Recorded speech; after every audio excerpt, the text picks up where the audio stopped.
We are putting down a tile floor.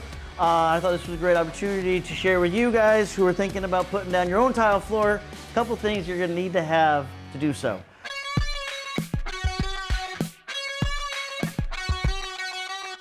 Now when it comes to putting in tile, here's what you need. You're going to need knee pads.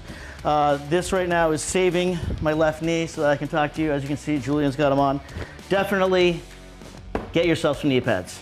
You want multiple levels so that you can make sure that everything is level as you're going along. So obviously some of these are for the specific tile or 2 or 3 tiles in a row, and then the bigger one that spans the space so that you know that as you go, there aren't different levels. You got to make sure that you have the right size trowel. There's all different size trowels. This one here is for tiling. That's if you're doing something like mosaic or anything that's 8 inches or smaller. What we're using right here, this is 3/8 of an inch. That's great for our 14 by 14 tiles that we're putting down. And if you're using bigger tiles, you're going to want to have a bigger tooth size. You definitely want a bigger gap in your trowels. You want to make sure that you have a bucket with water and sponges so that you keep your tile and everything clean. And then last but not least, you want to have the right sized spacers.